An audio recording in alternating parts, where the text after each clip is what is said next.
আসসালামু আলাইকুম বন্ধুরা, কেমন আছেন আপনারা? আশা করি সবাই ভালো আছেন। আলহামদুলিল্লাহ আমি ভালো আছি। আবার একটি নতুন ভিডিও নিয়ে আপনাদের সঙ্গে চলে এসেছি মিজানুর রহমান আজারির ওয়াজ। আপনারা যারা যারা মিজানুর রহমান আজারির ওয়াজ শুনতে ভালোবাসেন তারা ফুল ভিডিওটি দেখতে থাকেন, আশা করি ভালো লাগবে। তাফসীর ফি জিলালিল কুরআনের রচয়িতা সাইয়্যিদ কুতুব শাহিদ নাম শুনছেন? গোটা বিশ্বব্যাপী তার নাম আর ডাক। তিনি ফি জিলালিল কুরআন লেখে গোটা বিশ্বের যুবকদের অন্তর কাঁপিয়ে দিয়েছিলেন। এই সমাজে তিনি জাহালাত দেখে এই জাহালাতের বিরুদ্ধে কলম ধরেছেন আর যুগশ্রেষ্ঠ তাফসীর রচনা করেছেন, তাফসীর ফি জিলালিল কুরআন। এটার অনেক ভাষায় ট্রান্সলেশন হয়েছে, বাংলায়ও পাওয়া যায়। খুব সম্ভব আল কোরআন একাডেমি লন্ডন এটা ট্রান্সলেট করেছে। তো উনি এই কালিমার পক্ষে থাকার কারণে, ইসলামী আন্দোলনের কারণে তৎকালীন প্রেসিডেন্ট জামাল আব্দুল নাসের ওনাকে ফাঁসি দেওয়ার আদেশ দিয়েছে, ফাঁসির কাস্টে ঝুলিয়ে মৃত্যুদণ্ডের অর্ডার করেছে। তো জেল কোডের নিয়ম অনুযায়ী যাদেরকে ফাঁসি দেওয়া হবে, হ্যাঙ্গিং করা হবে, হ্যাঙ্গিং করার ঘন্টাখানিক আগে ওই কারা কর্তৃপক্ষ থেকে নিয়োগ দেয়া জেলখানার ইমাম সাহেব এসে তাদেরকে লা ইলাহা পড়ায়। কি পড়ায়? লা ইলাহা ইল্লাল্লাহ পড়ায়। তো সাইয়্যিদ কুতুব শাহিদ উনিও যখন ওনাকে ফাঁসির কাজটা ঝুলানো হবে, ওই মুহূর্তে জেল কোডের নিয়ম অনুযায়ী ইমাম সাহেব এসে সাইয়্যিদ কুতুব সাহেবকে বলতে আরম্ভ করলো যে আমি আপনাকে কালিমা পড়াতে এসেছি, আপনি পড়েন লা ইলাহা ইল্লাল্লাহ। সাইয়্যিদ কুতুব শাহিদ বললেন আমারে কালিমা শিখাতে এসো না, আমি কালিমা খুব ভালো জানি। যেই কালিমা তুমি ফাঁসির আসামিদেরকে পড়ানোর কারণে মান্থলি বেতন পাও, ওই কালিমার ব্যাখ্যা করার কারণে আমাকে ফাঁসির কাজটা ঝোলা লাগছে। তুমি কালিমা পড়াও, তুমি বেতন নাও, আর আমি কালিমার ব্যাখ্যা করার কারণে আমার ফাঁসি হয়, তার মানে তোর কালিমা আর আমার কালিমা এক কালিমা না। কালিমার মধ্যে পার্থক্য আছে না নাই? ইমানের মধ্যে পার্থক্য আছে না নাই? কালেমায় কালেমায় পার্থক্য আছে। ওই কারা কর্তৃপক্ষের নিয়োগ করা ইমাম সাহেবের লা ইলাহা ইল্লাল্লাহ আর তাফসীর ফি জিলালিল কুরআনের রচয়িতা সাইয়্যিদ কুতুব শাহিদের লা ইলাহা এক কালিমা নয়, এক লা ইলাহা নয়। চিল্লায় কোন ঠিক কিনা? পার্থক্য আছে, আলাদা। এজন্য আসল লা ইলাহার অনুসারী হতে হবে। লা ইলাহার ধারক এবং বাহকরা হচ্ছে সত্য এবং ন্যায়ের পক্ষে। যত বিপদ আসে, যত আপদ আসে, যত ঝুঁকি আসে, পাহাড় সম ঝুঁকিকে ডিঙ্গিয়ে তারা লা ইলাহার কালিমার পতাকাকে উড়িয়ে দেয়। চিল্লায় বলেন ঠিক কিনা? এজন্য ইমানে পার্থক্য আছে। আমরা যেন আসল ইমানদার হতে পারি, আল্লাহ তৌফিক দাও। আরো জোরে পড়েন আমিন। আমরা সব সময় যেন আল্লাহর জিকির দিয়ে হৃদয়টাকে সিক্ত রাখতে পারি, তুমি তৌফিক দাও। বিশ্বনবী বলেছেন লা ইয়াজালু লিসানুকা রাতবান মিন যিকরিল্লাহ, তোমার জিহ্বাটা যেন আল্লাহর জিকিরে সব সময় ভিজা থাকে। কি থাকে? সব সময় যেন পড়ি সুবহানাল্লাহ, আলহামদুলিল্লাহ, লা ইলাহা ইল্লাল্লাহ। সব সময় যেন আমরা পড়ি আল্লাহু আকবার। বিশ্বনবী বললেন আহাব্বুল কালাম ইলাল্লাহি আরবাহ। খেয়াল রাখবেন, আল্লাহর কাছে সবচেয়ে প্রিয় কথা চারটা। কয়টা? আহাব্বুল কালামি ইলাল্লাহি আরবাহ। আল্লাহর কাছে সবচাইতে প্রিয় কালাম হচ্ছে চারটা। লা ইয়াদুররুকা বিআইয়িহিন্না বাদাতা। এই চারটার কোনটা দিয়ে শুরু করবে এটা তোমার ব্যাপার, আগে পরে করলেও কোনো সমস্যা নাই। চারটার একটা হচ্ছে সুবহানাল্লাহ, আরেকটা হচ্ছে আলহামদুলিল্লাহ, আরেকটা হচ্ছে লা ইলাহা ইল্লাল্লাহ, আরেকটা হচ্ছে আল্লাহু আকবার। এজন্য সব সময় আল্লাহর জিকির করতে রাজি আছেন তো? আল্লাহরে ডাকতে রাজি আছেন? ফাযকুরুনি ওয়াশকুরুলি। আল্লাহ বলেন যদি আমার জিকির করো আমিও তোমাদের জিকির করি, যদি আমার স্মরণ করো আমিও তোমাদের স্মরণ করি। আবার বিশ্বনবী বললেন, আল্লাহ ঘোষণা দেন ফাইন যাকারানি ফি নাফসি যাকারতুহু ফি নাফসি। আমার বান্দা যদি একা একা আমার জিকির করে আমিও আমার বান্দাকে একা একা স্মরণ করি। ওয়া ইন যাকারানি ফি মালাইন যাকারতুহু ফি মালাইন খায়রিম মিনহু। আর মহা সম্মেলনে যদি বান্দা আমারে স্মরণ করে আমি এর চাইতো শ্রেষ্ঠ মহা সম্মেলন ফেরেশতাদেরকে নিয়ে আমার বান্দাকে স্মরণ করি। ওয়া ইন তাকাররাবা ইলাইয়া শিবরান তাকাররাবতু ইলাইহি দিরাআন। আমার বান্দা যদি আমার দিকে এক বিঘত আসতে চায় আমি আমার বান্দার দিকে এক হাত এগিয়ে যাই। আমার বান্দা যদি আমার দিকে এক হাত আসতে চায় আমি আমার বান্দার দিকে দুই হাত চলে যাই। ওয়া ইন আতানি ইয়ামশি আতাইতুহু হারওয়ালা। আর আমার বান্দা যদি আমার কাছে হেঁটে হেঁটে আসতে চায় আমি আমার গোলামের দিকে দৌড়ে দৌড়ে যাই। ওই আল্লাহরে ভুলে গিয়ে আমরা মাজারে যেয়ে সিজদা দেই, কপাল পোড়া। আছে না নাই? দোদেল বান্দা কালমা চোর, না পায় শ্মশান না পায় ঘোর, দিন থাকিতে আয়রে পথে ছাইড়া দে ভণ্ডামি, ভণ্ডামি ভণ্ডামি ভণ্ডামি, ছাইড়া দে ভণ্ডামি। ঠিক কি না? এই ভণ্ডামির সাথে আমাদের সম্পর্ক আছে? মাজার পূজার সাথে ইসলামের কোনো সম্পর্ক আছে? নামাজ কালাম পড়ে না, ইবলিশ শয়তানের নানা। আছে না নাই? এই এলাকায় মনে হয় নাই, অনেক জায়গায় আছে দেখবেন লাল সালু দিয়া উঁচু করা। সাইয়েদনা আলীকে মদিনায় বিশ্বনবী পাঠালেন আর বললেন, যত উঁচু মাজার দেখো ভেঙে মাটির সাথে গুড়িয়ে দাও। কবরস্থান উঁচু হবে না, কবর হবে সমান। এটাকে সেফটি দেওয়ার জন্য, সিকিউরিটি দেওয়ার জন্য আপনি চারদিকে সিম্পল বেড়া বা দেয়াল দিতে পারেন, যাতে গরু ছাগল যে এই কবরের অসম্মান না করে। আমরা আশরাফুল মাখলুকাত, আমরা বেঁচে থাকলেও যেমনি সম্মান আছে আমাদের, মরে গেলেও সম্মান আছে না নাই? আল্লাহ বললেন, ওয়ালাকাদ কাররামনা বানি আদম, আমি বনি আদমের সম্মান বাড়িয়ে দিয়েছি। জীবিত অবস্থায় যেমনি সম্মান, মরে গেলেও সম্মান। ঠিক কিনা? বিশ্বনবী দেখলেন একটা লাশ যাচ্ছে, লাশ দেখে নবী দাঁড়িয়ে গেলেন। সাহাবারা বললেন, ইয়া রাসূলুল্লাহ ইন্নাহু ইয়াহুদ, এটা ইহুদির লাশ। দাঁড়ালেন কেন? বসেন। বিশ্বনবী বললেন, আওয়ালাইসাত নাফসান, এটা কি মানুষ না? এটা হোক না ইহুদি, হোক খ্রিস্টান, হোক নাস্তিক, এটা তো মানুষ। আমি তো মানুষকে সম্মান দিয়েছি। I have dignified the status of the sons of Adam. আমি বনি আদমের সম্মানকে বাড়িয়ে দিয়েছি। সবার উপরে মানুষত্ব, তাহার উপরে নাই। এজন্য কবরকে সিকিউরিটি দিতে হবে, কিন্তু গম্বুজ বানানো যাবে, লাল সালু দেয়া যাবে, মাজারে আগরবাতি দেয়া যাবে, মোমবাতি, মশারি। অনেক মাজারের উপরে লম্বা মশারি টাঙানো আছে না নাই?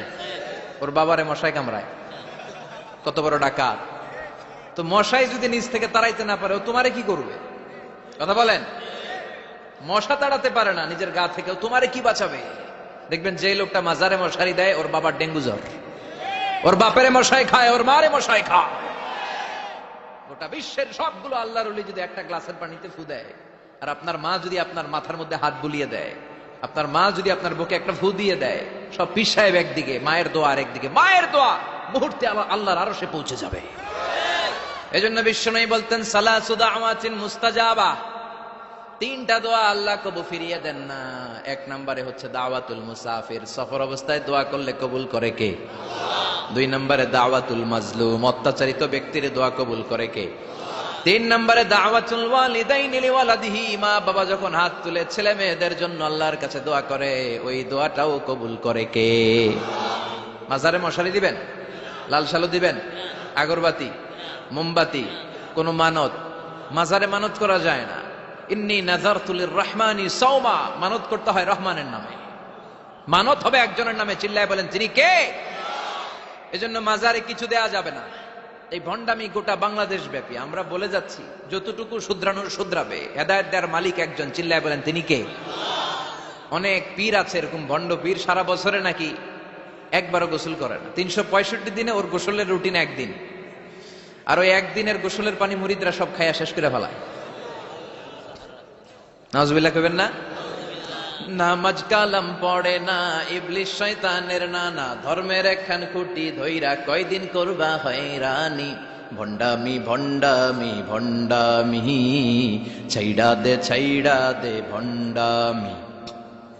দোদেল বান্দা কালমা চোর, না পায় শ্মশান না পায় ঘোর, দিন থাকিতে আয়রে পথে ছাইড়া দে ভণ্ডামি, ভণ্ডামি ভণ্ডামি ভণ্ডামি, ছাইড়া দে ভণ্ডামি। চিল্লায় বলেন ঠিক কিনা? এগুলোর সাথে আমাদের কোনো সম্পর্ক নেই। ইসলাম হচ্ছে সহজ। আদ-দীনু ইউসরুন লা উসরা ফী, আদ-দীনু ইউসর, দিন সহজ। এত জনের কাছে যাওয়া লাগবে না, আপনি ওই জেলায় যে ওই মাজারে মানত করা লাগবে না, আপনার সিলেটে যাওয়া লাগবে না, আপনার খানজানাইলের কাছে যাওয়া লাগবে না, আপনার কোথাও যাওয়া লাগবে না। আপনি বাড়ির পাশের মসজিদে পড়ে সেজদা দেন, মুহূর্তে দোয়া কবুল করে নিবে কে? রব্বুল আলামিন বলে, গোলাম আমারে ডাকস না কেন? তোর ডাকে সাড়া দেওয়ার জন্য আমি 24 আওয়ার্স রেডি। দুনিয়ার বুকে কোনো বিষয় নিয়ে যদি আমরা বারবার যাই, দুনিয়াতে লোকজন রেগে যায়, ঠিক কিনা? আমি ওনার কাছে গেলাম, ভাই আজকে একটা বিপদে পড়ছি, 500 টাকা দেন, দিয়ে দিল। এরপরের দিন আবার গেলাম, দিল। পরশু দিল, তরশু গেলে চেঁচা দিয়ে দিবে, একটা মাইট দিয়ে দিবে, ঠিক কিনা? কি পাইছো তুমি? প্রতিদিন 500 টাকা। বারবার কোন একটা ইস্যু নিয়ে কারো কাছে যাওয়া যায় না, এটা লজ্জার বিষয়, ঠিক কিনা? কিন্তু আল্লাহর বিষয়টা উল্টো। সুনানে তিরমিজির বর্ণনা, ইন্নাহু মান লাম ইয়াসআলিল্লাহ ইয়াগদাব আলাইহি, কোন বান্দা যদি কোনো বিষয় নিয়ে কোনো ব্যাপার নিয়ে আল্লাহর কাছে বারবার না যায় আল্লাহ তার উপর রেগে যায়। এজন্য আল্লাহর কাছে বারবার চাওয়ার দরকার আছে না নাই? আপনার মনের জ্বালা যন্ত্রণা পূরণ করে দিতে পারে কে? এটার নাম তাওহীদ। এক, আল্লাহ কেন্দ্রিক হওয়া, আল্লাহ সেন্টার্ড। আমাদের সবকিছু হবে আল্লাহ কেন্দ্রিক। বিপদে আপদে যে কোনো পরিস্থিতিতে সবার আগে কার কাছে যাব? এটার নাম তাওহীদ। এটার নাম তাওহীদেরই মুর্শিদ আমার মুহাম্মাদের নাম বলো, মুহাম্মাদের নাম। আল্লাহর নাম জপলে বুঝতে পারি আল্লাহরই কালাম বলো, মুহাম্মাদের নাম। ওই নামেরই রশি ধরে যায় আল্লাহর পথে, ওই নামেরই ভেলায় চড়ে ভাসি নূরের স্রোতে, ওই নামের বাতি জেলে দেখি আরশের মুকাম বলো, মুহাম্মাদের নাম। সবাই পড়েন, তাওহীদেরই মুর্শিদ আমার মুহাম্মাদের নাম বলো, মুহাম্মাদের নাম। আল্লাহর নাম জপলে বুঝতে পারি আল্লাহরই কালাম বলো, মুহাম্মাদের নাম। চিল্লায় পড়েন আমিন। সব সময় বিপদে আপদে কার কাছে যাবেন? আপনার বিপদ দূর করতে পারে কে? আপনারে অসুস্থ থেকে সুস্থ বানায় দিতে পারে কে? মনের জ্বালা যন্ত্রণা মিটাতে পারে কে? আল্লাহ ছাড়া কেউ পারবে? কোন মুফাসসিরে কোরআন আপনারে বাঁচাতে পারবে? কোন আল্লাহর ওলি বাঁচাতে পারবে? এমনকি আল্লাহর কোন পয়গাম্বার কোন নবী আপনার কিচ্ছু করতে পারে? করতে পারে একজন, তিনি কে? আমরা যেন সব সময় সে আল্লাহর জিকির করি। আল্লাহ তুমি তৌফিক দাও। আরো জোরে পড়েন আমিন। বড়ইয়া কৃষ্ণপুর আল ইসলাহ যুব সমাজের উদ্যোগে আজকের প্রোগ্রামের প্রধান অতিথি জনাব মোহাম্মদ ইমাম হোসেন সরকার, চেয়ারম্যান ১ নং সুহিলপুর ইউনিয়ন আসছিলেন, তাই না? সালাম দিয়ে গেছে। ওয়ালাইকুম আসসালাম। আলাইকা ওয়া আলাইহিস সালাম। আমার আগে কথা বলেছেন আল্লামা শাইখুল ইসলাম শাইখ, চমৎকার কথা বলেছেন। আমি শুনছিলাম যে সৈয়দনা ইব্রাহিম আলাইহিস সালাম অনেক ইন্টেলেক্ট খাটিয়ে, এটাকে বলে রেশনাল অ্যানালজি খাটিয়ে উনি finally he got his Lord, তিনি আল্লাহকে পেয়েছেন, তাই না? এই ওয়াজ করছে না? তিনি চাঁদ দেখে ভাবলেন এত সুন্দর চাঁদ, এটাই মনে হয় আমার রব। হাযা রব্বি, এটার তাফসীর হচ্ছে হাযা রব্বি, কিরে এটা কি আমার রব? চাঁদ চলে গেল, তারা আসলো, ভাবলেন তারা তো আরো সুন্দর, মনে হয় এটাই আমার রব। তারাও নাই। দ্বিপ্রহরের জলজলে সূর্য দেখে তিনি নিশ্চিত এটা মনে হয় আমার রব হবেই।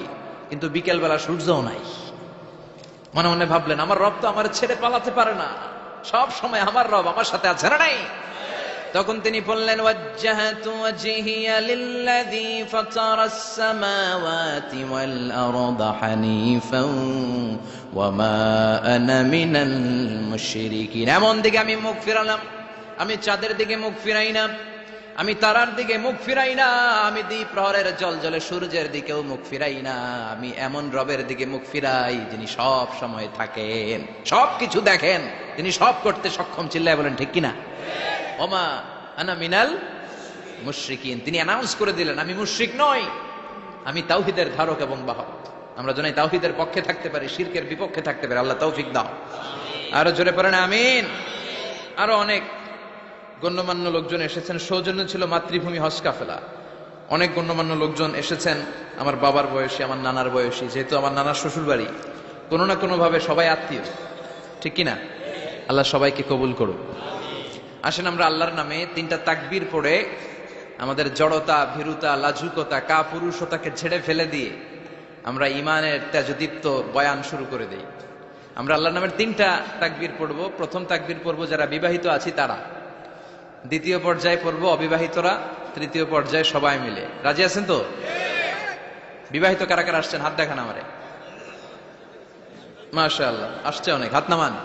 অবিবাহিত কারা কারা আসছে দেখি। যারা চালাক আছে 2 হাত করে তুলতেছে, 2 হাত করে তুলছে এরা, 1 হাত করে তুলো। মা এর সব অবিবাহিত, এই দুষ্টগুলা সব একসাথে থাকে। আল্লাহ এদেরকে ইসলামের জন্য তুমি কবুল করো। আমিও যুবকদের ভালোবাসি বেশি, যুবকরাও আমারে ভালোবাসে বেশি। আল্লাহ এই ভালোবাসাগুলো যেন কোরআনের জন্য হয়, ইসলামের জন্য হয়। আল্লাহ এই যুবকদেরকে সাইয়েদনা হামজার মতো কবুল করো। উমারে ফারুকের মতো ইসলামের সৈনিক হিসেবে কবুল করে নাও। হাত নামান। তো আমি লিল্লাহে তাকবীর বললে বিবাহিতরা প্রথমে পড়বেন আল্লাহু আকবার, দ্বিতীয় পর্যায়ে আমি লিল্লাহে তাকবীর পড়লে অবিবাহিতরা পড়বেন আল্লাহু আকবার। দেখি আমার নানার শ্বশুরবাড়ির এলাকার লোকদের কাদের গলায় জোর বেশি, বিবাহিতদের না অবিবাহিতদের? বড়ুয়া কৃষ্ণপুরে বিবাহিতদেরকে আঞ্চলিক ভাষায় আপনারা কি বলেন? বিয়াইতা।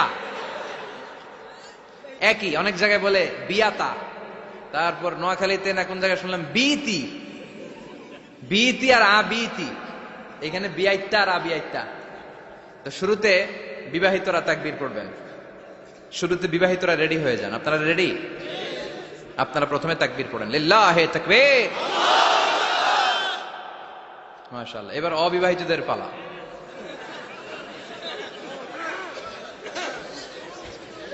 অবিবাহিতরা রেডি? ওরা কাশি দিয়ে গলা ঠিক করে নিতেছে। মাশাআল্লাহ। এবার অবিবাহিতদের পালা, পড়ো তাকবীর, লিল্লাহে তাকবীর। মাশাআল্লাহ, মাশাআল্লাহ। আপনারাও দিছেন? মুরব্বি কইছে আমরাও দিছি। ঠিক আছে, এবার সবাই মিলে তিনটা তাকবীর পড়ে, লিল্লাহে তাকবীর, লিল্লাহে তাকবীর, লিল্লাহে তাকবীর। আল্লাহ আমাদের স্লোগানগুলো কবুল করো। তোমার এই নামের তাকবীর যেন আমরা সব সময় দিতে পারি। এই তাকবীর কিন্তু আল্লাহর কাছে খুব পছন্দনীয়। আমি একটু আগে বলছিলাম না যে আহাব্বুল কালামি ইলাল্লাহি আরবা, আল্লাহর কাছে সবচেয়ে প্রিয় বাক্য চারটার মধ্যে একটা হচ্ছে আল্লাহু আকবার। চারটার একটা কি? সব সময় এই তাকবীরের সাথে থাকবেন তো? যারা এই তাকবীর পড়ে তাদের সাথে থাকবেন সবাই। আল্লাহ তৌফিক দাও। আমি আমার খুতবার শুরুতে সূরাতুত তাকাসুরের প্রথম 2 আয়াত তেলাওয়াত করেছি। এই সূরার মধ্য দিয়ে আল্লাহ তাআলা কি মেসেজ আসলে আমাদেরকে দিতে চাইলেন আমি আপনাদের সাথে অল্প কিছু সময় শেয়ার করব ইনশাআল্লাহ। পড়ে এই সূরার মূল মেসেজ হচ্ছে আমরা এই পৃথিবীতে থাকতে আসি নাই, চলে যাব আমরা। কেউ আমরা থাকতে পারবো? We have to go back to you Lord. We have to go back to our Lord. আমাদেরকে আমাদের রবের কাছে ফিরে যেতে হবে। নাকি আজীবন থাকবেন? কথা বলেন। চলে যেতে হবে। কখন যে কে চলে যায় তার কোনো ঠিক নাই। হ্যাঁ, কেউ জানি না, কিন্তু এতটুকু জানি যে চলে যাব। গত কয়েকদিন আগে এদেশের আপকামিং একজন ইয়াং স্কলার হুট করে চলে গেলেন। নাম শুনছেন? কি নাম? হ্যাঁ, শাহাদাত ফয়সাল। আমাদের বয়সী বা আমাদের চেয়ে ছোট, আপকামিং মধ্যম পন্থার একজন আলেম ছিল, চলে গেল। অনেক আশা ভরসা ছিল অনেকের তার উপর যে সে he is an upcoming scholar, সে মধ্যমপন্থী। ডক্টর আব্দুল্লাহ জাহাঙ্গীর স্যারের নাম শুনেছেন? ভাল লাগে না কথাগুলো শুনলে? হৃদয়টা ঠান্ডা হয়ে যায়। কারো পক্ষপাতিত্বে যায় না, যেটা হক, যেটা সমাজের জন্য কল্যাণকর সেটার কথা বলে। এই মাঝামাঝি থাকতে পারাটা সবচেয়ে কঠিন, ঠিক কিনা? আল্লাহ বলেছেন ওয়াকাযালিকা জাআলনাকুম উম্মাতান ওয়াসাতান লিতাকুনু শুহাদা আলান নাস। তোমাদেরকে হতে হবে উম্মাতান ওয়াসাতান, মধ্যমপন্থী উম্মাত, মাঝামাঝি থাকতে হবে। কিন্তু আমরা এদেশে মার্জিনালাইজ করে ফেলি, বুঝতে পেরেছেন? এক প্রান্তে চলে যাই। যারা চরমনায়ের মুরিদ অন্যদেরকে আর দেখা যাবে না, যারা সরসিনার মুরিদ এরাই সব, অন্যদিকে যাওয়া যাবে না। যারা জামাত ইসলাম অন্যদিকে আর যাওয়া যাবে না। যারা হেফাজতে ইসলাম অন্য কারোর মধ্যে আর হক নাই। যারা আহলে হাদিস এরা তো সব নিয়েই গেছে, সব হক সুন্নাহ এদের কাছে। কারো মুখের কোনো কথা এদের কাছে কোনো দাম নাই। আপনি যত হকের কথা বলেন এদের দলেই নাকি ঢুকতে হবে। তো আমার এই দেশে সুন্নি ভাইরা গালি দেয় আহলে হাদিস বলে, আবার আহলে হাদিসরা আমার গালি দেয় সুন্নি বলে। বুঝতে পেরেছেন? মাঝামাঝি থাকাটা এই বাংলাদেশে খুব কঠিন, কিন্তু আপনাকে মাঝামাঝি থাকতে হবে। আপনাকে ওয়াসাতিয়ার পদ্ধতিতে আসতে হবে। উম্মাতান ওয়াসাতা, মাঝামাঝি। মাঝামাঝি, ডানেও না বায়েও না, সিরাতুল মুস্তাকিমে ডান বাম নাই, এটা সোজা। এই রাস্তা একবার যদি উঠে যান এই রাস্তা শেষ হয়ে যাবে জান্নাতুল ফেরদাউসের ভিতরে। চিল্লায় বলেন ঠিক কিনা? এজন্য আমরা যেন মিডল পাথ ধরি, আমরা যেন কট্টর না হই, আমরা যেন মাঝামাঝি হই। আপনি তাবলিগ করতে পারেন, করেন, খুব ভালো। তাবলিগের ভাইদের একটা ভালো গুণ হচ্ছে নিজের খেয়ে নিজের পরে ইসলামের দাওয়াত দেয়, ঠিক কিনা? নিজের টাকা ভেঙে দাওয়াত দিচ্ছে, তো তাদের কারণে অনেকে কালিমা শিখছে, অনেকে নামাজ শিখছে, তাদেরও কন্ট্রিবিউশন আছে না নাই? তো যারা তাবলিগ করেন আপনি মনে করবেন না যে সব হক সব সত্য, শুধু আপনি হকের ডিলার এটা মনে করবেন না। সব সত্য হক এটা আপনার বাবার দাদার সম্পত্তি এটা মনে করবেন না। সব দলের মধ্যে হক থাকতে পারে, বরং সব দলের ভালো ভালো জিনিসগুলো নিয়ে নিজেকে সাজানো দরকার। কথা বলেন। জামাত ইসলামের মতো, হেফাজতে ইসলামের মতো আন্দোলনের স্পিরিট থাকতে হবে, চিল্লায় এখন ঠিক কিনা? আমার সুন্নি ভাইদের মতো নবীর প্রেম অন্তরে থাকতে হবে, চিল্লায় এখন ঠিক কিনা? তাবলীগের ভাইদের মতো হৃদয়ে ইখলাস থাকতে হবে। এই সবগুলোর সমন্বয় হচ্ছে ইসলাম, সবগুলোর সমন্বয় ইসলাম। এজন্য কখনো মনে করবেন না যে আমি একদল করি তার মানে অন্য সব দল মনে হয় বাতিল, ওগুলো মনে হয় মুসলমান না, ওগুলো আমার চোখেই ধরে না। এটা ঠিক না, এটা ইহুদিদের স্বভাব। ইহুদিরা শুধুমাত্র হকের ডিলার মনে করতো নিজেদেরকে, ইহুদি ছাড়া বাকি কাউরে ওরা চোখে দেখতে পারতো না। এজন্য আমরা কি কট্টরপন্থী হব না মধ্যমপন্থী? চিল্লায় বলেন, কট্টরপন্থী না মধ্যমপন্থী? আল্লাহ আমারে যতদিন বাঁচিয়ে রাখে আমি এই মধ্যম পন্থার কথা বলেই যাব, up to my death. It's my mission, it's my vision. এটাই আমার লক্ষ্য, যে মধ্যম পন্থার ইসলামকে প্রমোট করা, যেটা বিশ্বনবীর ইসলাম, যেটা মদিনার ইসলাম, যেটার মধ্যে বাড়াবাড়ি নাই, ছাড়াছাড়ি নাই, ঠিক কিনা? আল্লাহ তুমি আমাদেরকে বুঝার তৌফিক দান করো। সূরার নাম হচ্ছে সূরাতুত তাকাসুর। চিল্লায় বলেন কি নাম? এই সূরার সেন্ট্রাল সাবজেক্ট ম্যাটার হচ্ছে we have to go back to our Lord. আমাদেরকে ফিরে যেতে হবে আমাদের রবের কাছে। আমরা কেউ আজীবন থাকতে আসি নাই। থাকতে পারবো আজীবন? দাদা চলে গেল, বাবা চলে গেল, মা চলে গেল, মামা চলে গেল, খালু চলে গেল, এরপর আমাদের টনক নড়ে না, তাই না? পাগল পাড়া হয়ে আছে এই পৃথিবীর জন্য। মরতে যে হবে এটা ভাববার সময়টুকু আমাদের নেই। আমরা ব্যস্ত আমাদের ক্যারিয়ার নিয়ে, আমাদের লাইফ নিয়ে, আমাদের সমাজ নিয়ে, আমাদের ফ্যামিলি নিয়ে, আমাদের সন্তান আর সম্পদ নিয়ে আমরা super busy. We are leading a very super busy life. We don't have even a single time to think about death. মৃত্যু নিয়ে ভাবার একটা মুহূর্ত আমাদের নাই। কিন্তু পৃথিবীর সবচাইতে সুনিশ্চিত বিষয় হচ্ছে মৃত্যু, ঠিক কিনা? The most certain thing in our life is death. আমাদের জীবনের সবচাইতে সুনিশ্চিত বিষয় হচ্ছে মরণ, মরবই আমরা। And the most uncertain thing in our life is the time of death. আর আমাদের জীবনের সবচেয়ে অনিশ্চিত বিষয় হচ্ছে মৃত্যুর সময়। আমরা জানি না। মরবো যে এটা জানি, জানেন না? কিন্তু কখন মরবো এটা জানি?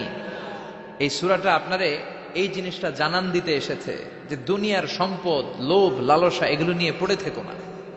এই যে আমাদের ফ্যামিলি, আমাদের বাচ্চা কাচ্চা, আমাদের এত টাকা পয়সার হিসেব, মাস শেষে বাড়ি ভাড়া, গ্যাসের বিল, এইটা সেটা, আপনি কি মনে করছেন যে আপনি চলে গেলে এগুলো থেমে থাকবে? কিছুই থেমে থাকবে না, সব চলবে আগের মতো, থাকবেন না আপনি। এজন্য শাহাদাত ফয়সাল ওনার ফেসবুকে সর্বশেষে লিখে গিয়েছিল, আমি হীন দুনিয়া, মানে এমন দুনিয়া যেটাতে আমি নাই। সব চলে, সকাল গড়িয়ে বিকেল হয়, শীত শেষে গ্রীষ্ম আসে, দিন শেষে রাত নামে, সব চলে, নাই শুধু আমি। চিল্লায় বলেন ঠিক কিনা? তো এজন্য এগুলি একটু ভাবেন। অনেক ব্যস্ত আমরা। এই দুনিয়ার পুরো জীবনটা এটা হচ্ছে লালসাময় একটা জীবন, লোভ, মরিচিকা, মায়াজাল। এই মায়াজালে আমরা আটকে আছি, ফলে মৃত্যুর কথা আমরা ভুলে গিয়েছি। পাগলের মতো ছুটছি, আরো টাকা লাগবে, আরো খ্যাতি লাগবে, আরো যশ লাগবে, আরো দাপট লাগবে। আমার এত টাকা দিয়ে কি হবে? এত সম্পদ দিয়ে কি হবে? এত ব্যস্ততা দিয়ে কি হবে তোমার? স্টপ, থামুন, অনেক হয়েছে, আর না। থামুন, take a rest, take a breath and think about death. Think that you have to go back to your Lord. একটু বসেন না, একটু ভাবেন যে আমাকে চলে যেতে হবে, চলে যেতে হবে। এই কোলাহল, এই ব্যস্ততা এগুলো থাকবে, থাকবো না আমি। সাইয়েদনা ওমর ফারুক বলেছেন, মুতু ক্বাবলা আন তামুতু, মরার আগে একবার মরো। হাসিবু ক্বাবলা আন তুহাসাবু আলাইকুম, তোমার হিসাব নেওয়ার আগে তুমি একবার নিজের হিসাবটা করো না। কাগজ বের করে একটু লিখো না কি কি ভালো কাজ করছিলা, যেগুলো দিয়ে নাজাতের ওয়াসিলা হতে পারে, 1 2 3, আর কি কি আকাম কুকাম করছো দেখো না, লিখে দেখো তোমার অবস্থাটা কি। মরার আগে একবার মরো। মরার আগে খাটের মধ্যে শুয়ে শটান করে চোখ বন্ধ করে একবার মরার ভান করে দেখেন কেমন লাগে। চোখটা বন্ধ করেন আর ভাবেন আপনি নাই, কি কি হতে পারে ভাবেন। আপনার ছেলে মেয়েরা কান্না জুড়ে দিবে, আপনার প্রাণের স্ত্রী বিলাপ শুরু করে দিবে, বন্ধু বান্ধবের চিৎকার আর মাতম, স্থানীয় এলাকার মসজিদে ঘোষণা, অমুক এলাকার নিবাসী অমুক ভাই অমুকের ছেলে অমুক দুনিয়ায় নাই। সব আত্মীয়রা চলে আসবে, ফেসবুকে স্ট্যাটাস দেয়া হবে, সবাই সবাইকে জানাবে বিকাল 4টায় অমুক হাই স্কুল ময়দানে আপনার জানাজা। ছুটে আসবে, সবাই ছুটে আসবে আপনাকে শেষ বিদায় দিতে, গুড বাই জানানোর জন্য, আল ওয়াদা, বিদায় জানাতে আসবে সবাই। 4 তাকবীর দিয়ে আপনার জানাজা হবে। অশ্রুসিক্ত জানা যায় আপনার বিদায় হবে, কাঠের খাটিয়ার মধ্যে করে কাঁধে তুলে আপনারে কবরে নেওয়া হবে, আগে থেকে খুঁড়ে রাখা কবরটার মধ্যে আপনারে বিছিয়ে দেয়া হবে, বাঁশের কচি দিয়ে তার উপরে মাটির চাপা দিয়ে সব চলে যাবে। ভাবেন না একবার চোখ বন্ধ করে, this is the circle of life, this is the nature of life. এটা সবার হবে, আমার হবে, আপনার হবে। এত মায়া, এত ভালোবাসা কই যাবে? কেউ থাকবে না, সবাই আপনার অন্ধকার কবরে রেখে দিয়ে চলে আসবে। উপরে বাঁশের কঞ্চি, তার উপরে মাটির চাপা, অন্ধকার আর অন্ধকার। এই অন্ধকার যেন শেষ হতে চায় না, শুধুই অন্ধকার, ঠিক কিনা? এজন্য আমাদের চলে যেতে হবে। দাদা গেল, চাচা গেল, মামা গেল, আমাদেরকেও যেতে হবে, জোরে কোন ঠিক কিনা? একদিন মাটির ভেতরে হবে ঘর রে মন আমার, কেন বান্ধ দালান ঘর, প্রাণ পাখি উড়ে যাবে পিঞ্জর ছেড়ে, ধরা ধামে সবই রবে, তুমি যাবে চলে, বন্ধু বান্ধব যত, মাতা পিতা দ্বারা সুত, সবই হবে তোমার পরে মন আমার, কেন বান্ধ দালান ঘর, একদিন মাটির ভেতরে হবে ঘর রে মন আমার, কেন বান্ধ দালান ঘর, ঠিক কিনা? সব করে থাকবে, চলে যেতে হবে আমাদেরকে। এজন্য আখিরাতের কথা যেন আমাদের স্মরণ হয়। বিশ্বনবী বলতেন, নাহাইতুকুমান জিয়ারাতিল কবুর, আমি তোমাদেরকে কবর জিয়ারত করতে আগে নিষেধ করতাম, কিন্তু এখন নিষেধাজ্ঞা প্রত্যাহার করে নিলাম। এখন সব সময় তোমরা কবরের সামনে যাবা আর জিয়ারত করবা। কবরস্থানে জানতো বড়ুয়া কৃষ্ণপুরের এই গ্রামের কবরস্থান আছে কোন দিকে? পূর্ব দিকে আছে, গোখরার জলের ওদিকে। যান আপনারা, একটু যাবেন, একটু গেলে আখিরাতের কথাটা স্মরণ হবে। ওখানে ছোট শিশুরা শুয়ে আছে, কিশোর যুবকরা আছে, আপনার মতো তাগড়া যুবক মুরব্বীরা আছে। এরা এই এলাকায় থাকতো, এরা আকাশ থেকে নেমে আসে না, এই এলাকার সন্তান, আজ নাই। একটা সার্টেন পিরিয়ড শেষে আপনিও থাকবেন না। This is the nature of life, this is the circle of life. ছোট্ট শিশু হয়ে এসেছিলেন, শৈশব, কৈশোর, যৌবন, প্রৌঢ়ত্ব। আগে ছিলেন সিঙ্গেল, বিয়ে করে হয়ে গেলেন ডবল। এরপরে আল্লাহ আপনাকে একটা মেয়ে দিল, এরপরে মেয়েকে বিয়ে দিয়ে শ্বশুর হলেন, এরপরে ওই মেয়ের ঘরে সন্তান হতে নানা হলেন। আর কতদিন? অনেক দিন হলো তো, অনেক লম্বা সময় পেয়েছেন আপনি। Think about that. এবার যাওয়ার কথা ভাবেন, আখিরাতের সামানের কথা ভাবেন, ফিরে যেতে হবে। কি শক্তিশালী যুবক, বার্ধক্য চলে আসলে লাঠি ছাড়া চলতে পারে না। কুচকুচে কালো দাড়ি সাদা হয়ে যায়, দাড়ির শুভ্রতা, বয়সের ভার, রং ধরা যৌবন জং ধরে শেষ, ঠিক কিনা? This is the circle of life. যুবক ভাইরা, এটাই জীবন, চলে যেতে হবে, কেউ থাকতে পারবে না, ঠিক কিনা? এটা রিমাইন্ডার আল্লাহ এই সূরার ভেতরে দিয়েছেন যে তোমাদেরকে ফিরে যেতে হবে। এই লোভ লালসা ছেড়ে দাও। রব্বুল আলামিন বলেন, আলহাকুমুত তাকাসুরু হাত্তা যুরতুমুল মাকাবির। ও গোলাম, দুনিয়ার সম্পদ, লোভ লালসা তোদেরকে পাগল বানিয়ে দিয়েছে। এই লোভ পাগলামি কোনোদিন তোদের থামবে না যতদিন না তোরা কবরে ঢুকবি, ঠিক কিনা? কার কথা? আল্লাহ বললেন, দুনিয়ার সম্পদ আর লোভ আর মোহে তোমরা গাফেল হয়ে গিয়েছো। আখিরাতের কথা বেমালুম তোমরা ভুলে গিয়েছো। কিন্তু আখিরাতে তোমাদের যেতেই হবে, কবরের বাড়িতে তোমাদের ঢুকতেই হবে, ঠিক কিনা? যেতেই হবে, আমরা ভুলে যাই। আলহাকুমুত তাকাসুর, অতিরিক্ত পাওয়ার লোভ, বেশি বেশি খাওয়ার লোভ, বেশি বেশি জমানোর লোভ মানুষকে গাফেল বানিয়ে দিয়েছে। এটা মানুষের স্বভাব। আরো চাই, আরো চাই, এই স্বভাবটা আছে না নাই? দেখবেন ছোট বাচ্চারা মসজিদের দোয়া অনুষ্ঠান শেষে জিলাপি দেয় না? বড়ুয়া কৃষ্ণপুর কি দেয়? আগে বাতাসা দিত না, এখন কি দেয়? জিলাপি দেয়, মিষ্টি দেয়। তো মসজিদের 2-3 গেট থেকে যদি দেয়, ছোট বাচ্চারা দেখবেন এদিক দিয়ে কয়েকটা নেয়, নিয়ে আবার ওই গেটে লাইন ধরে। ওর হাত হলো ছোট হাত, ওর হাত ভর্তি জিলাপি, আর নেওয়ার জায়গা নেই, এরপর আরেক জায়গায় লাইন ধরছে। আরো লাগবে, আরো লাগবে, এই আরো আরো আরো চাই। এই স্বভাবটাই মানুষকে কুড়ে কুড়ে শেষ করে দিয়েছে। এত লাগবে কেন তোমার? চাহিদার কোনো শেষ নাই। Unlimited demand of human being. যার আছে বেশি তার চাই বেশি। যার সাইকেল আছে তার হুন্ডা চাই, হুন্ডা আছে তো প্রাইভেট কার চাই, প্রাইভেট কার আছে তো প্লেন চাই, প্লেন আছে তো হেলিকপ্টার চাই, হেলিকপ্টার আছে তো ওইটা চাই, ওইটা আছে তো সেটা চাই, ঠিক কিনা? এলাকার মেম্বার যে হয়েছে চেয়ারম্যান হতে চায়, আছে না নাই? চেয়ারম্যান সাহেব এমপি হতে চায়, আছে না নাই? এমপি সাহেব মন্ত্রী হতে চায়, আছে না নাই? মন্ত্রী সাহেব প্রধানমন্ত্রী হতে চায়, আছে না নাই? কিন্তু এই দেশে সুযোগ নাই। কথা কন, এই দেশে প্রধানমন্ত্রী সিলেক্টেড। 2-3 জনের বাইরে কেউ প্রধানমন্ত্রী হইতে পারবি না, ঠিক কিনা? আমার এই জীবনে তো আমি 2-3 জনেরই দেখলাম। বেগম খালেদা জিয়া, মাননীয় প্রধানমন্ত্রী শেখ হাসিনার ছোট্টবেলা দেখেছি এরশাদকে, আমরা তখন ছোট। তো মানুষের চাহিদার কোনো শেষ নাই, যার আছে বেশি তার চাই বেশি। এজন্য বিষ্ণু বলেছেন, উনজুরু ইলা মান হুয়া আসফালা মিন, তোমার চেয়ে যে খারাপ আছে ওর দিকে তাকাও। ওয়ালা তানজুর মান হুয়া আ'লা মিন, তোমার চেয়ে যে ভালো আছে ওর দিকে তাকায়ও না, তোমার চেয়ে যে খারাপ অবস্থানে আছে ওর দিকে তাকাও। অনেকে নিজের অবস্থান নিয়ে সুখী না, এরকম আছে না নাই? আল্লাহ আমার এটা দিল না রে, ওইটা দিল না রে, পাইলাম না রে, কিচ্ছু হয় না, কি করবো জীবনে, হতাশ। আসলে আছে কিন্তু অনেক কিছু, শুকরিয়া নাই, টাকা, ঠিক কিনা? নিজের অবস্থান নিয়ে সুখী না, কিন্তু অনেক লোক আছে তারা আপনার অবস্থানে পৌঁছতে চায়। তাদের দিকে তাকিয়ে দেখেন, আপনি যে অবস্থানে আছেন এই অবস্থানে পৌঁছাটা অনেকের কাছে স্বপ্ন। তারা প্রতিনিয়ত সংগ্রাম আর স্ট্রাগল করে যাচ্ছে আপনার অবস্থানে পৌঁছতে, আর আপনি এটা নিয়ে সন্তুষ্ট না। শেখ সাদির নাম শুনেছেন? বালাগাল উলা কাশাফাত দুজা, এই কবিতাটার রচয়িতা, ইরানের বিখ্যাত এক কবি।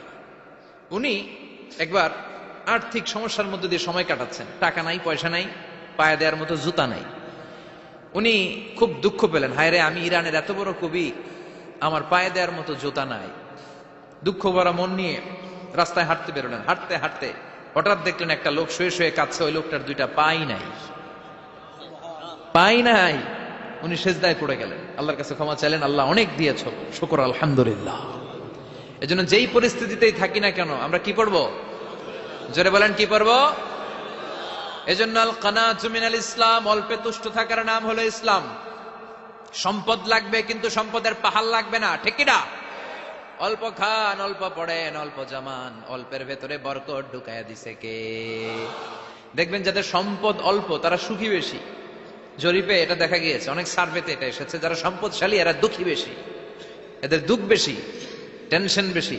খুব স্বাভাবিক, টাকা যার বেশি রোগ তার বেশি, টাকা যার বেশি টেনশন তার বেশি, টাকা যার বেশি ঘরে শান্তি তার কম, আছে না নাই? ঘরের ভেতরে অশান্তি, ছেলে কথা শোনে না, ছেলে টানে গাঞ্জা, মেয়ে করে পরকিয়া, আছে না নাই? স্ত্রী কথা শুনে না, ভালোবাসা নাই, ঘরটা জাহান্নামের টুকরা। রোগ বালাই, এক একটা হসপিটাল বিল পরিশোধ করতে মাসে 5 লাখ 10 লাখ, আছে না নাই?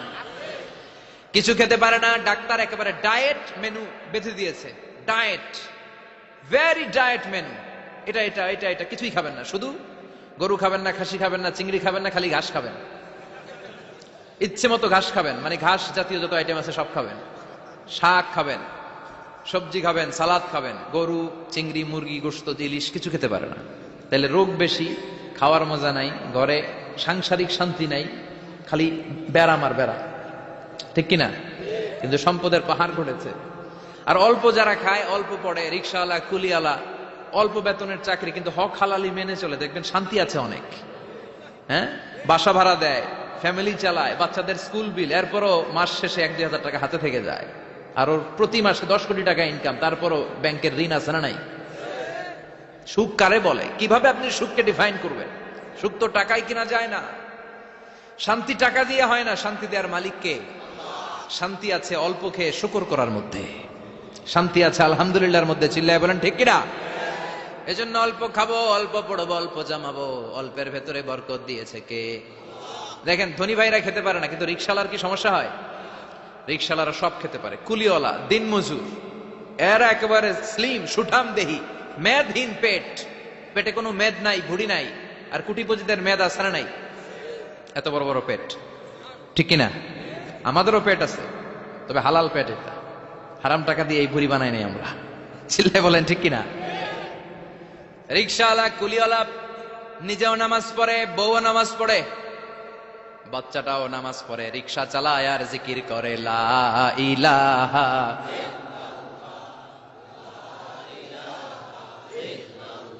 লা ইলাহা ইল্লাল্লাহু মুহাম্মাদুর রাসূলুল্লাহ সাল্লাল্লাহু।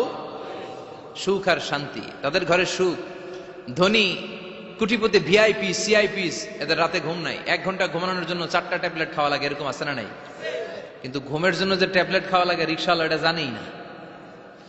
ওর যেখানে রাইত ওইখানেই ওর মাথা বিছনায় লাগতে দেরি, ওর ঘুম আসতে দেরি হয়, ওর ঘুমে নাকের ডাকের আওয়াজে ট্রাকের ইঞ্জিনও ফেল। সুবহানাল্লাহ পড়েন। এজন্য অনেক বেশি সম্পদের পাহাড় করা লাগবে, এই চিন্তা যেন আমাদের মাথায় না আসে। চিল্লায় বলেন ঠিক কিনা?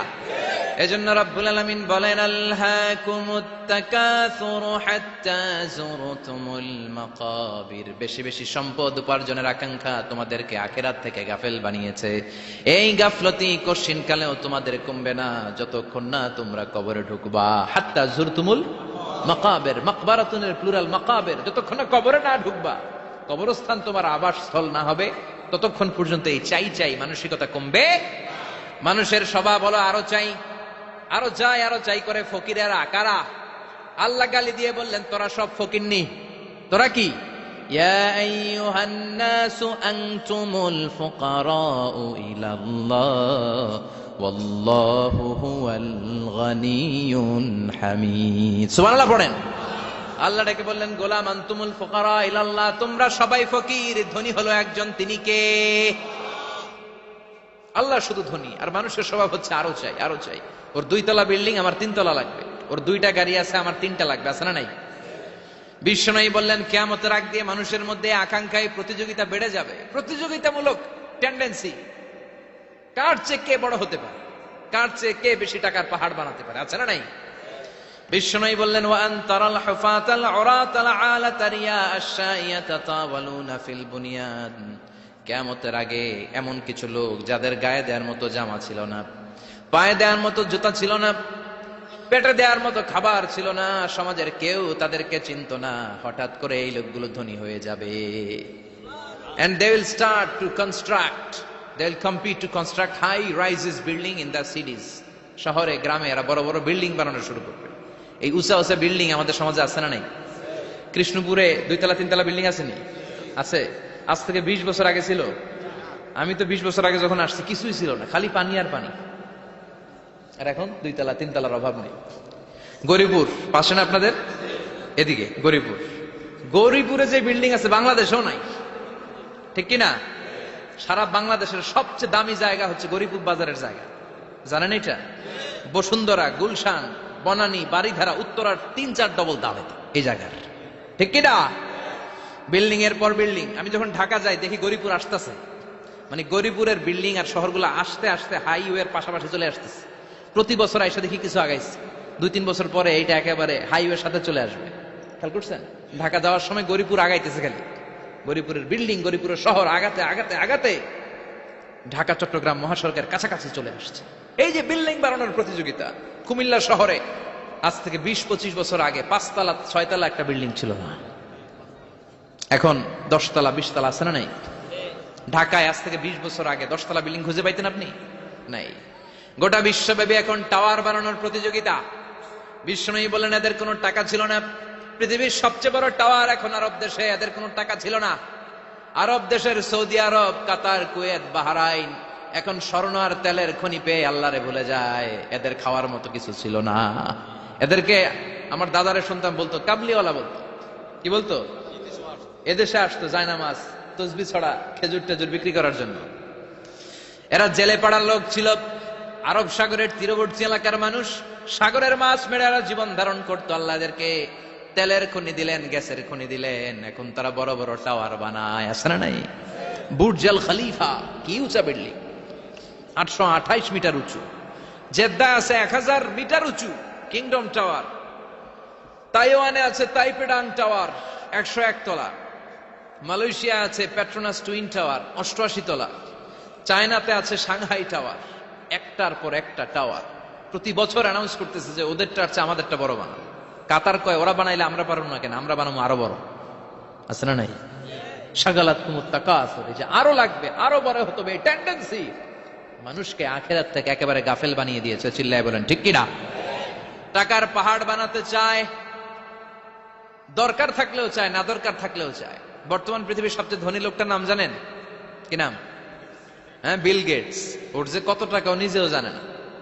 ওর পকেট থেকে যদি $100 একটা বান্ডিল পড়ে যায়, এটা তুলতে ওর যত সময় লাগবে, ও না তুলে যদি হেঁটে যে আইডিয়া নিয়ে হাঁটতেছিল ওইটা নিয়ে হাঁটে, ওদিকে আরো বেশি ইনকাম হয়ে যাবে।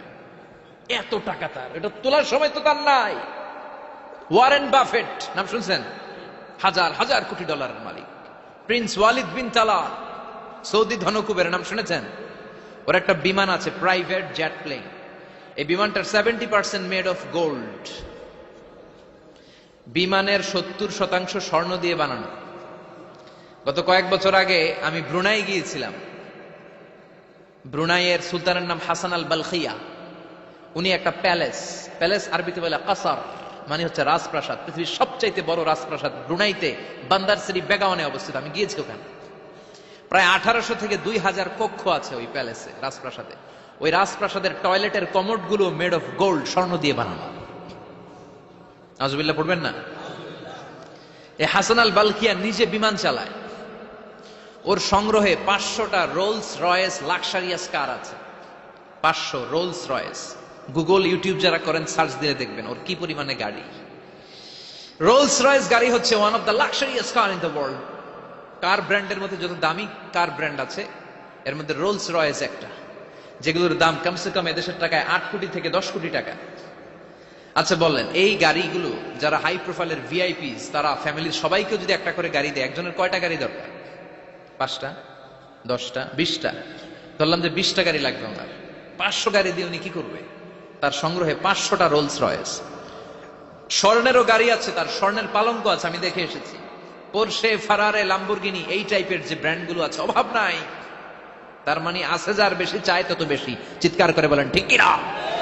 এজন্য আল্লাহ বললেন আলহাকুমুত তাকাসুরু হাত্তা যুরতুমুল মাকাবির। দুনিয়ার লোভ তোমাদেরকে আখিরাত থেকে গাফেল বানিয়ে দিয়েছে। দুনিয়ার লোভ লালসার মধ্যে পড়ে আখিরাতকে বেমালুম তোমরা ভুলে গিয়েছো। এই গাফলতি কোনোদিন কমবে না যতদিন না তোমরা কবরে ঢুকো। ঠিক কিনা? সম্পদ উপার্জনে ইসলাম বাধা দেয় না, কিন্তু সম্পদ হৃদয়ে স্থান দেয়া যাবে না।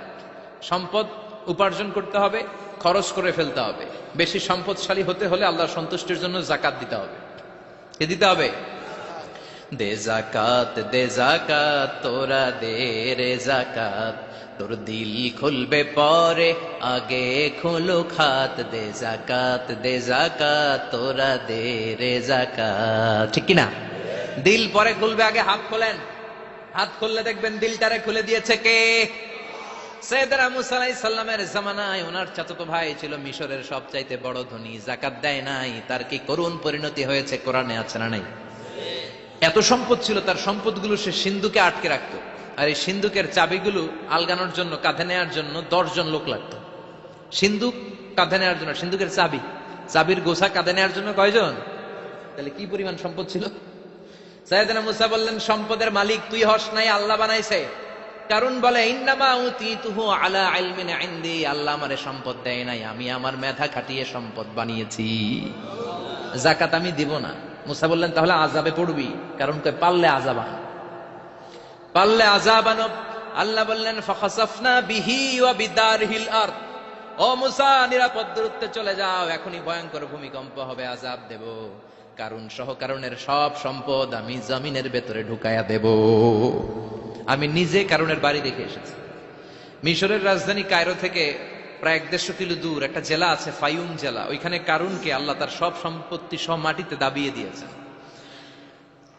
দাবাতে দাবাতে হাঁটু পর্যন্ত যখন কারুন জমিনে দেবে যায়, ভাবছে উঠে যাবে। কোমর পর্যন্ত যখন মাটির মধ্যে দেবে যায়, ভাবছে উঠতে পারবে। গলা পর্যন্ত যখন দেবে যায়, হাত তুলা কয় আমি ঈমান আনলাম। ও মুসা, সব সম্পদ তোর আর তোর আল্লাহর লইয়া যা, খালি আমারে বাঁচা, আমারে। সব গাদ্দারদের একই পরিণতি। ফেরাউনরেও যখন আল্লাহ লোহিত সাগরে পানি খাওয়াতে খাওয়াতে পেটটা এত বড়, হাত তুলা কয় আনা মিনাল মুসলিমিন, আমি মুসলমান, আমি ভালো মানুষ। আল্লাহর কোরআন সাক্ষী, সে বলেছে আনা মিনাল বনি ইসরাইলরা যে আল্লাহরে মানে আমিও তারে মানি, আমিও আল্লাহর দলের একনিষ্ঠ কর্মী। আর পানি খাইতে পারি না, আল্লাহ বাঁচাও। আল্লাহ কয় আরো খা। শেষ, ফেরাউন শেষ, নমরুদ শেষ, কারুন শেষ। পুরো সম্পদ সহ আল্লাহ কারুনকে জামিনের ভেতরে দাবিয়ে দিলেন। এজন্য সম্পদ যাদের বেশি যাকাত দেওয়ার দরকার আছে না নাই? দারিদ্রতা বিমোচনের জন্য যাকাত দিবেন। যাকাতের শাড়ি লুঙ্গি এইভাবে না, অনেকে কিন্তু দেয় জাকাতের শাড়ি, জাকাতের লুঙ্গি, জাকাতের গামছা, এরকম ডাকাইত আছে না নাই? বাংলাদেশে এমনও হয়েছে জাকাতের শাড়ি দিবে বলে সে পত্রিকায় নিউজ করেছে, আর ওই শাড়ি আনার জন্য শাড়ি দিবে 5,000, মানুষ এসেছে 5 লক্ষ।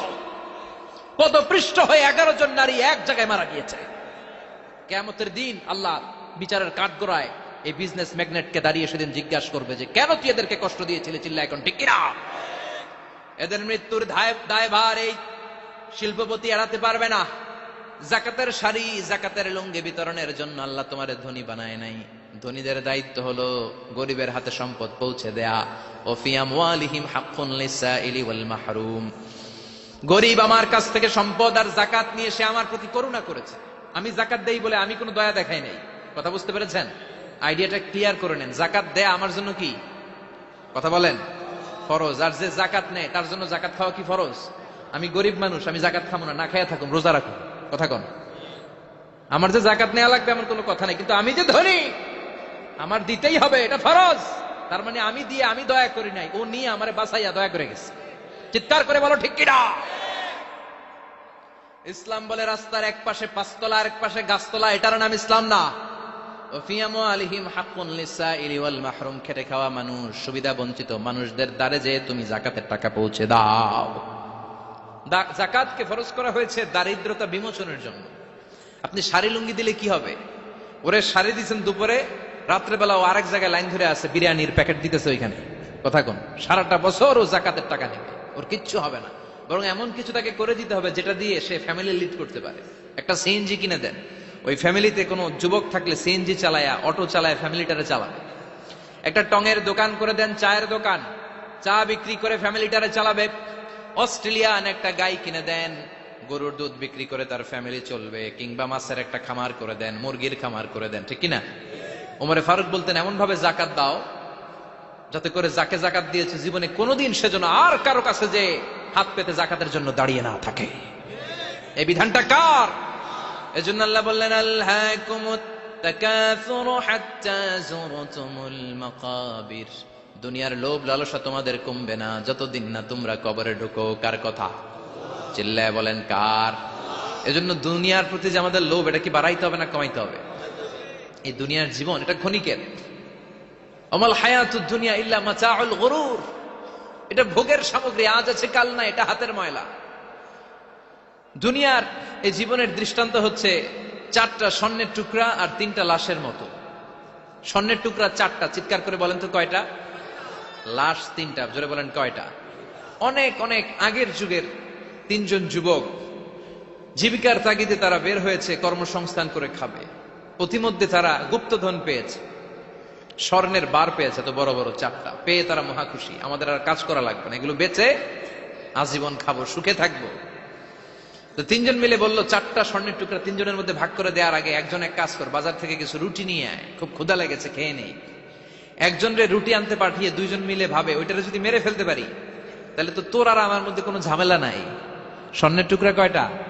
তুই নিবি 2টা, আমি নেব 2টা। আর যেটারে রুটি আনতে পাঠাইছে ওইটা মনে মনে ভাবতেছে রুটির মধ্যে বিষ মিশাই নিয়ে যাব। কি মিশাবো?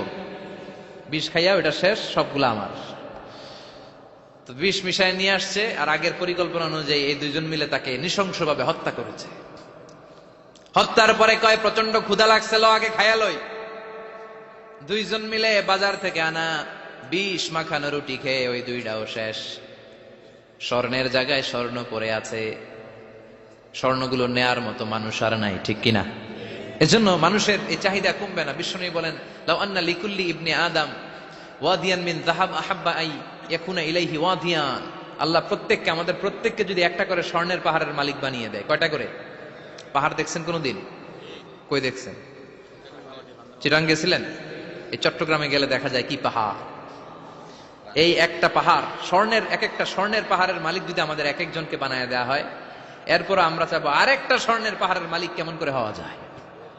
আচ্ছা বলেন তো, একটা স্বর্ণের পাহাড় আমার 14 পুরুষ বিক্রি করে খাইলেও শেষ করতে পারবো এটা?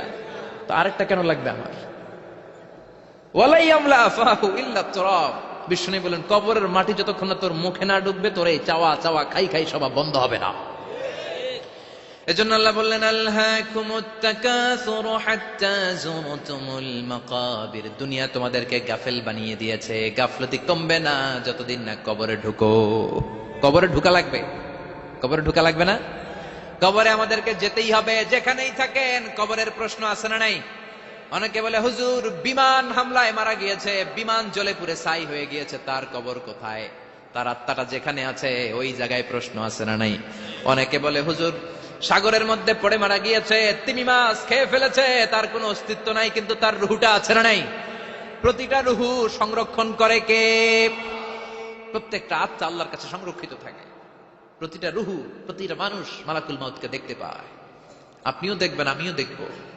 মুমিনদের কাছে এসে মালাকুল মাউত একজন যুবকের বেশে সাদা ধবধবে জুব্বা পরে সুগন্ধি মেখে মুমূর্ষ ব্যক্তির শিয়রে বসে বসে বলে, ইয়া আইয়াতুহান নাফসুল মুতমাইন্নাহ, হে প্রশান্ত আত্মা, উখরুজি ইলা মাগফিরাতিল্লাহি ওয়া রিদওয়ানি, আল্লাহর ক্ষমা আর দয়ার দিকে বের হয়ে আসো। বলা মাত্রই মুমিনের আত্মাটা স্মুথলি বের হয়ে আসে। কাফান মিন আকফানিল জান্নাহ, হানুত মিন হানুতিল জান্নাহ, জান্নাত থেকে আনা সুগন্ধি কাফনের মধ্যে পেঁচিয়ে তিনি রূহটাকে নিয়ে ইল্লিনে চলে যায়। সরাসরি দেখে মালাকুল মাউতকে। আর যারা ইসলাম বিরোধী, কোরআন বিরোধী, তাদের সামনে এসে মালাকুল মাউত ত্রাস সৃষ্টি করে। আগে ধমক। হাইওয়েতে মাঝে মাঝে ডাকাতি হয় না?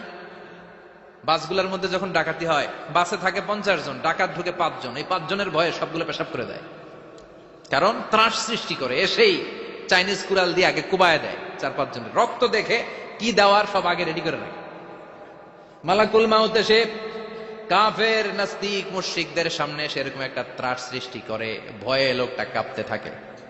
ওর কাছে ভদ্র ভাষায় কথা বলে না, সুন্দর জামা পরে আসে না, কালো কুচকুচে চেহারা, ভয়ঙ্কর একটা রূপ নিয়ে, আকৃতি নিয়ে ইসলাম বিরোধীদের মাথার সামনে আসে, দুর্গন্ধযুক্ত চেহারার দেহ নিয়ে ধমক দিয়ে বলে, ও পাপাত্তা, ইয়া আইয়াতুহান নাফসুল খাবিসা উখরুজি ইলা গাদাবিল্লাহ, হে পাপাত্তা, আল্লাহর রাগ, ক্রোধ আর গজবের দিকে বের হয়ে আও।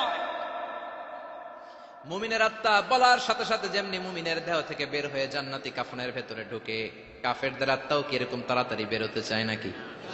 কাফেরদের আত্মা বেরোতে চায় না। ডানে দৌড়, বায়ে দৌড়, সামনে দৌড়, পেছনে দৌড়, আহা, দৌড়াদৌড়ি করে। মালাকুল মাউত এটাকে টেনে হিচড়ে, একটা জীবিত ছাগলকে জবেহ না করে, জবাই না করে, তার চামড়া উল্টা দিকে টেনে হিচড়ে বের করলে ছাগলটা যত কষ্ট পায়, এর চেয়ে কমসে কম 70 গুণ বেশি কষ্ট দিয়ে কাফের মুশরিক আর গাদ্দারদের রূহ কবজ করা হয়। আল্লাহ এই পরিস্থিতি থেকে তুমি আমাদের বাঁচাও। মুমিনদের রূহ যেমনি কবজ হয়, ওইভাবে রূহ কবজের ব্যবস্থা করে দিও। ইমানের মৃত্যু নসিব করে দিও, শাহিদি মৃত্যু নসিব করে দিও। আমাকে শহীদ করে সেই মিছিলে শামিল করে নিও, যে মিছিলের নেতা মীর হামজা, খোবায়েবে খাব্বাব, আল্লাহর কাছে ছিল অতি প্রিয়, শামিল করে নিও। আমাকে শহীদ করে সেই মিছিলে শামিল করে নিও। পড়েন আমিন। আর জোরে পড়েন আমিন। তার মানে বিমান দুর্ঘটনায় হোক, কিংবা লঞ্চ ডুবিতে হোক, কিংবা আগুনে পড়ে হোক, কিংবা আত্মঘাতী হামলায় হোক, যে যেখানেই মারা যায়, কবরের 3টা প্রশ্ন তার জন্য আছে না নাই? ইসলাম বিরোধীদের জন্য প্রশ্ন 3টা, আপনারা যারা মুমিন তাদের জন্য 4টা, আপনাদের জন্য একটা বেশি। আলহামদুলিল্লাহ। কোন কবরে এসে প্রথম প্রশ্ন করবে মুনকার নাকির যখন চলে আসবে, 40 কদম যখন আত্মীয় স্বজনরা লাশটাকে কবরের মধ্যে দিয়ে 40 কদম চলে যায়, তখনই ফেরেশতা চলে আসে। আহা, শেষ, সব শেষ। এসেই পরীক্ষা শুরু। মার রব্বুক, তোর রবের নাম কি? চিল্লায় বলেন, আমাদের রবের নাম কি? আমরা বলবো রব্বি আল্লাহ, আল্লাহ আমারে রব। দমে দমে তনু মনে তারি অনুভব। পড়েন, আল্লাহ আমারে রব। তোমার দুনিয়াতে আমি যেদিকে তাকাই, অথই নিয়ামতে ডুবে আছি সবাই। পাখ পাখালির গানে শুনি তাসবিহ কল রব, তাসবিহ কল রব, আল্লাহ আমারে রব। প্রথম প্রশ্ন, তোমার রব কে? আমরা বলবো আমাদের রব আল্লাহ। দ্বিতীয় প্রশ্ন, ওমা দীনু, তোমার ধর্মের নাম কি? আমরা কি বলবো? তৃতীয় প্রশ্ন, বিশ্বনবীর চেহারা দেখিয়ে বলা হবে আতারিফু হাযার রাজুল, এই লোকটারে চিনো নাকি? আমরা বলবো চিনি, আমাদের প্রাণের নবী, ঠিক কি না? চাঁদের চেয়ে সুন্দর তুমি নবী আমার কমলিহিওয়ালা, দু জাহানের বাদশা তুমি প্যারা নবী সাল্লে আলা, চাঁদের চেয়ে সুন্দর তুমি নবী আমার কমলিহিওয়ালা, ঠিক কি না? তিনটা প্রশ্নের যথাযথ উত্তর যখন দিয়ে দিলেন, আপনার জন্য অতিরিক্ত আরেকটা প্রশ্ন করা হবে, ওয়ামা ইলমুক, তোমার নলেজ কি? তিনটা প্রশ্নের উত্তর যে তুমি করতে পারলা, কিভাবে পারলা, কেমনে জানলা? নকল করে বলছো নাকি জেনে বুঝে আসছো? নকল হয় না? এখন তো পরীক্ষা চলতেছে বোধহয়। কি পরীক্ষা? এসএসসি পরীক্ষা। নকল হয়? কৃষ্ণপুরে নকল নাই না? এখন মনে হয় এগুলো একটু কমছে। একটা সময় ছিল অনেক নকল হইতো। পাঞ্জাবের ভিতরে নকল, পকেটে নকল, টুপির ভিতরে নকল, মৌজার ভিতরেও নকল, এমনকি মেয়েরাও নকল করে পরীক্ষার হলে আসে না নাই? স্কেলের মধ্যে লিখে নিয়ে যায়, হাতের মধ্যে লিখে নিয়ে যায়, ওড়নায় লিখে নিয়ে যায়, কাপড়ে লিখে নিয়ে যায়, আসে না নাই? ফেরেশতারা বলবে নকল করছো নাকি? কেমনে জানলা? তিনটা প্রশ্নের উত্তর তুমি কেমনে বললা? আল্লাহ তোমার রব, ইসলাম তোমার ধর্ম, এই লোকটা বিশ্বনবী, কেমনে চিনলা? আপনাকে তখন বলতে হবে আমি কোরআন থেকে শিখেছি, আমি হাদিস থেকে শিখেছি, আমি ইসলাম জেনে বুঝে মেনেছি, আমি আন্দাজে কোথাও ঘুরি নাই। চিল্লা এখন ঠিক কিনা? আপনাকে বলতে হবে, এজন্য শিখতে হবে, প্রতিনিয়ত ইসলাম সম্পর্কে জানতে হবে, আখের গোছাতে হবে, জীবনটাকে আলোকিত করতে হবে। চিল্লায় বলেন ঠিক কিনা? চারটা প্রশ্নই যখন হয়ে গেল, ফেরেশতারা বলবে আহলান ওয়া সাহলান ওয়া মারহাবান বিক, খোশামদেদ, কংগ্রাচুলেশন, খোশামদেদ, কংগ্রাচুলেশন, সব প্রশ্নের উত্তর তুমি পেরেছো। ফায়ুফসাহু লাহু কবরুহু ৭০ যিরান, আপনার কবরটারে ৭০ হাত লম্বা করে দেয়া হবে। ওয়ায়ুফতাহু লাহু বাবুন ইলাল জান্নাহ, আপনার কবর থেকে জান্নাতের দিকে দরজা খুলে দেয়া হবে। ওয়ায়ুলবাসু মিন লিবাসি আহলিল জান্নাহ, জান্নাতের দুইটা রেশমি কাপড়ের পোশাক এনে আপনারে পরিয়ে দেয়া হবে। আর বলা হবে নাম কানাউ মিলা আরুস, ঘুমাও, sleep, you should get some sleep now, তোমাকে লম্বা সময় পাড়ে দিতে হবে, ঘুমাও। কানাউ মিলা আরুস, যেমনি বর বাসর রাতে আরামসে ঘুম দেয়, বাসর রাতে যেমনি বর কনেকে নিয়ে মধুর ঘুম দেয়, তুমিও ঘুমাও, কেউ তোমার ঘুম ভাঙবে না। মালাক ইসরাফিলের, কিয়ামতের জন্য ইসরাফিলের সিংহায় যে ফুৎকার আছে, ওই ফুৎকার ছাড়া কোনো কিছুই তোমার ঘুম ভাঙাতে পারবে না। আলহামদুলিল্লাহ পড়েন। আল্লাহ আমরাও যেন চারটা প্রশ্নের উত্তর দিয়ে লম্বা একটা ঘুম দিতে পারি, পড়েন আমিন। ওয়াম্মাল কাফির ওয়া আহলুশ শিমাল, আর ইসলাম বিরোধী যারা, তাদের সামনে আসবে মালাকান আসওয়াদান আজরাকান, কৃষ্ণ বর্ণের দেহ, নীলাভ বর্ণের দুটো চোখ, গায়ের রং কালো, চোখের রং নীল। দেখতে কেমন লাগে? আলিফ লাইলার ভূতের মতো। কথা কন। গায়ের রং কালো, চোখের রং নীল। ফেরেশতা দুইটা আসবে, এসে ত্রাস সৃষ্টি করবে, এসে বলবে বল তোর রবের নাম কি? মার রব্বুক। ইসলাম বিরোধী মুশরিক, কাফের, নাস্তিক এরা বলবে আমি জানি না আমার রবকে, আমি জানি না, আমি তো আজীবন শুধু চেয়ার করেছি, মদ খেয়েছি, আমি ধর্ষণে সেঞ্চুরি করেছি দুনিয়ার বুকে, আমি টেন্ডারবাজি করেছি, চাঁদাবাজি করেছি, আমি মাস্তানি করেছি, আমার দাপটে এলাকার ইসলাম প্রিয়রা বাসায় ঘুমাতে পারে না। আমি ছিলাম টেন্ডারবাজ, আমি ছিলাম গডফাদার, সন্ত্রাসীদের লিডার, আমি ছিলাম ডন 1 2 3 সব, আমি ছিলাম ডনের ডন, আমি ছিলাম মাস্তান, রংবাজ, রব টপ কি আমি তো জানি না। লাদ্রি লাদ্রি, আমারে জিজ্ঞেস করো না। আবার প্রশ্ন করা হবে ওয়ামা দীনুক, তোর ধর্মের নাম কি? বলবে লা আদরি, আমার কোনো ধর্ম নাই, আমার কোনো ধর্ম নাই, আমি শুধু মৌজ মাস্তিতে ছিলাম, আমি আনন্দ ফুর্তি করেছি, ইসলাম নিয়ে আমার মাথা ব্যথা ছিল না, আজীবন ইসলামরে আমি বাস দিয়েছি। চিল্লায় বলেন ঠিক কিনা? ইসলাম বিরোধীদের সাথে ছিল আমার চলাফেরা, আমার সব সাঙ্গপাঙ্গ ছিল গুন্ডা বদমাশ, ইসলাম বিরোধী। রব কি, ইসলাম কি, এগুলো আমি জানি না। আমার এগুলো জিজ্ঞেস করো কেন? ধর্ম কি আমি জানি না, আমি কিচ্ছু মনে করতে পারছি না।